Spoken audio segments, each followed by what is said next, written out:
आने वाली 5 तारीख को आप सबके खाते में पैसे डलेंगे। और किसान सम्मान निधि भी नरेंद्र मोदी जी ने 6,000 दिए, 6,000 आपके भाई मोहन यादव की सरकार भी बराबर देती रहेगी, कोई और कसर बाकी नहीं रहेगी, सबको अपना हिसाब मिलता रहेगा। अब यह अलग बात है कि हमारी सरकार आपके अपने वोट से, आपके आशीर्वाद से प्रचंड बहुमत के साथ राज्य सरकार बनाई। आपका आभार मानता हूं, आपको धन्यवाद देता हूं, आपने वोट इतने दिए। कांग्रेस के लोगों के पेट में दुख रहा है। कांग्रेस के पप्पू जी कल आए थे और पप्पू जी और उनके प्रदेश अध्यक्ष वो खुद चुनाव में लड़े। 2019 के चुनाव में अमेठी की धरती से बुरी तरह हार के राहुल गांधी भागे और भागते भागते पहुंचे केरल। वो तो समुद्र आ गया तो वहां रुक गए, नहीं तो और आगे कहीं जाते पता नहीं चलता कहां जाने वाले थे। अब वायनाड से भाग रहे हैं क्योंकि झूठ का ज्यादा दिन चलता नहीं है। झूठ, फरेब, चालाकी ये चलती है क्या? ज्यादा दिन चलती है क्या?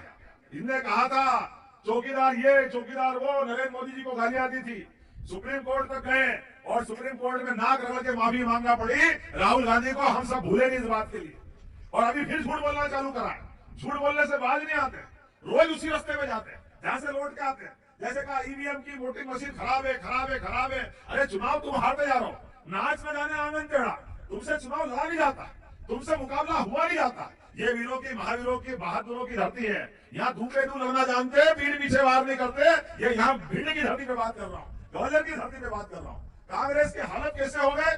कांग्रेस के प्रत्याशी अभी तो चुनाव हुआ ही नहीं, वोट डले ही नहीं, और कांग्रेस के प्रदेश अध्यक्ष के नगर से कांग्रेस का प्रत्याशी अपना बोरिया बिस्तर उठा करके कांग्रेस को राम राम करी, भैया तू पटवारी तू जान, तेरा काम जाने, हम तो भाजपा में चले। अब यही मुकाम था। अब वो खुद छोड़ के हमारे पास आ जाए। अब इसके संबंध में उनको विचार करना चाहिए कि नहीं करना चाहिए? उनका प्रत्याशी मैदान में विश्वास नहीं कर रहा है कि कांग्रेस के साथ जाकर के कोई वो विजय प्राप्त कर सकते हैं, कोई सेवा कर सकते हैं। लेकिन ये कांग्रेस के लोग, अहंकारी लोग, घमंडिया लोग, घमंड से जमीन पे पांव टिकता नहीं। कल राहुल गांधी बोल रहे हमारे प्रत्याशी का अपहरण कर लिया। अच्छा, और वो जो दूसरा वहां का अध्यक्ष, अरे भैया तुम्हें इतना ही दम था तो तुम खुद ही चुनाव लड़ लेते, तुम क्यों नहीं लड़े? तुमको मालूम हारने वाले हैं, इसलिए इंदौर से चुनाव नहीं लड़े।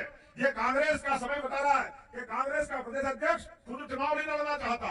लेकिन दुर्भाग्य से आज ये हमेशा, जब इनकी सरकार बनी तो उद्योगपति को मुख्यमंत्री बनाया, इनकी सरकार बनी तो राजा दिग्विजय सिंह को मुख्यमंत्री बनाया। लेकिन आज ये गरीब किसान परिवार का मुख्यमंत्री बना तो ये के मर जाओ, हाय रे डूब मरो, डूब मरो। अरे तुम डूब मरो बाबू, जनता ने वोट दिया। ये ओबीसी वाले पीछे हटने वाले नहीं है, ये समाज के आशीर्वाद से बने हैं भाजपा के लोग। और भाजपा के यशस्वी प्रधानमंत्री वो भी ओबीसी वर्ग से आते। जोरदार ताली बजाओ नरेंद्र मोदी जी के लिए। दिल्ली के भाग से छीका नहीं टूटता, नाच में जाने आंगन टेढ़ा। तुम्हारे को आता नहीं है, तुम जो बोलते हैं हमेशा झूठ ही बोलते हो। वो झूठ के कितने प्रमाण थे? अभी बोल रहे थे थोड़े दिन पहले, अरे हमारी सरकार बन जाए तो गरीबी एक झटके से दूर कर दो। पप्पू जी बोल रहे एक झटके से गरीबी दूर कर दे। अब उनसे पूछा कि भाई दूर कैसे कर दोगे ये बताओ। तुम्हारी मम्मी ने सरकार चलाई 3 से 13 तक, मनमोहन सिंह की सरकार, सोनिया गांधी ने चलाई कि नहीं चलाई? तब गरीबी दूर नहीं हुई, गरीब गरीबी रहे। उसके पहले इनके पापा ने सरकार चलाई, राजीव गांधी की सरकार, 84 से लेकर 89 तक। इनकी मम्मी सरकार चलाए तो गरीबी दूर नहीं हुई, इनके पापा सरकार चलाए तो गरीबी दूर नहीं हुई। इनकी दादी इंदिरा गांधी ने 17 साल तक सरकार चलाई। कितने साल तक? 17 साल तक, तब गरीबी दूर नहीं हुई। उनके परनाना जवाहरलाल नेहरू ने 18 साल तक सरकार चलाई। अरे 55 साल तक तुम्हारे खानदान ने सरकार चलाई, वो गरीबी दूर नहीं कर पाए। और आप जनता को मूर्ख समझते हो? एक बार हमारी सरकार बना दो, हम गरीबी दूर कर देंगे। बिल्कुल दूर नहीं करेंगे, जनता तुमको दूर कर देगी। बाबू कांग्रेस वालों, तुम्हारे हाथे पते लगने वाले नहीं है। तुम्हारे सारे झूठ फरेब सब समझते हैं। तुम कहते हो हम आदिवासी का ध्यान रखेंगे, हम ओबीसी का ध्यान रखेंगे, हम जाति का गणना कराएंगे।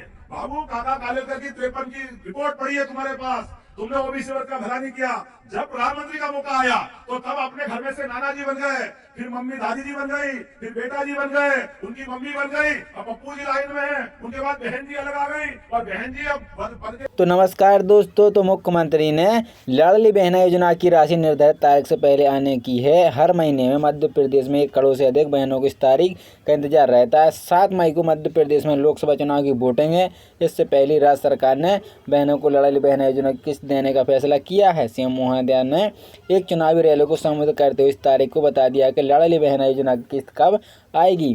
4 मई को लाड़ली बहनों को खाते में आएंगे रुपए। मुख्यमंत्री मोहन यादव ने आगामी चुनावी को संबोधित करते हुए कहा कि 4 तारीख को लाड़ली बहनों के खाते में पैसे आ जाएंगे। सीएम ने कहा कि लाड़ली बहनों को मुझे बहुत सारी मालाएं पहनाएं। बहनों को आप चिंता मत करें। कहें कि 5 तारीख को बोला था, लेकिन मैं रविवार है तो एक दिन पहले ही 4 तारीख को लाड़ली बहनों का पैसा 1250 उनके खाते में डालूंगा। मध्य प्रदेश सरकार ने लोकसभा चुनाव के बीच पहले महिलाओं और अब किसानों के लिए बड़ी घोषणाएं की हैं। इसके लिए जहां महिलाओं के लिए लाड़ली बहनों को 12वीं किस्त की है, वहीं किसानों को 50% तक डैमेज हुआ गेहूँ खरीदने की भी घोषणा की है। मुझे इस बात की प्रसन्नता है कि मैं आपके बीच बात करने के लिए खड़ा हूँ। अब ये अलग बात है चुनाव की इस बेला में जब हम आमने सामने की बात करेंगे, हम 5000 साल पुराने भगवान कृष्ण के काल को याद करें। भगवान कृष्ण के काल में कौरव भी थे, पांडव भी थे। भगवान ने तो अपने मन में बराबरी का हिसाब रखा, तो कौरवों से भी कहा तुम भी अपने मन में खराब मन मत लेना। यद्यपि तुम्हारा मार्ग क्या है बताने की जरूरत नहीं है, लेकिन अपनी नारायणी सेना सब कुछ कौरव को दी, लेकिन धर्म के मार्ग पे चलने के लिए भगवान कृष्ण ने पांडव का पक्ष लिया। हम सबको स्मरण लेना चाहिए गोपाल कृष्ण भगवान की। जो धर्म का मार्ग है, जो सच्चाई का मार्ग है, जो अच्छाई का मार्ग है, हमें उस मार्ग को स्मरण करना है। ये माता बहनें बैठी है, आपने भाजपा की सरकार बनाई, लाडली लक्ष्मी योजना सहित सभी योजना चालू रहेगी, कोई योजना बंद नहीं होगी। आपको आश्वस्त करना चाहूंगा, आने वाली 5 तारीख को आप सबके खाते में पैसे डलेंगे। और किसान सम्मान निधि भी नरेंद्र मोदी जी ने 6000 दिए, 6000 आपके भाई मोहन यादव की सरकार भी बराबर देती रहेगी, कोई कोर कसर बाकी नहीं रहेगी, सबको अपना हिसाब मिलता रहेगा। अब यह अलग बात है कि हमारी सरकार आपके अपने वोट से, आपके आशीर्वाद से प्रचंड बहुमत के साथ राज्य सरकार बनाई। आपका आभार मानता हूं, आपको धन्यवाद देता हूं, आपने वोट इतने दिए। कांग्रेस के लोगों के पेट में दुख रहा है। कांग्रेस के पप्पू जी कल आए थे, और पप्पू जी और उनके प्रदेश अध्यक्ष वो खुद चुनाव में लड़े। 2019 के चुनाव में अमेठी की धरती से बुरी तरह हार के राहुल गांधी भागे और भागते भागते पहुंचे केरल। वो तो समुद्र आ गया, तुम्हारा रुक गए, नहीं तो और आगे कहीं जाके पता नहीं चलता कहां जाने वाले थे। अब वायनाड से भाग रहे हैं, क्योंकि झूठ का ज्यादा दिन चलता नहीं है। झूठ भरे चालाकी ये चलती है क्या? ज्यादा दिन चलती है क्या?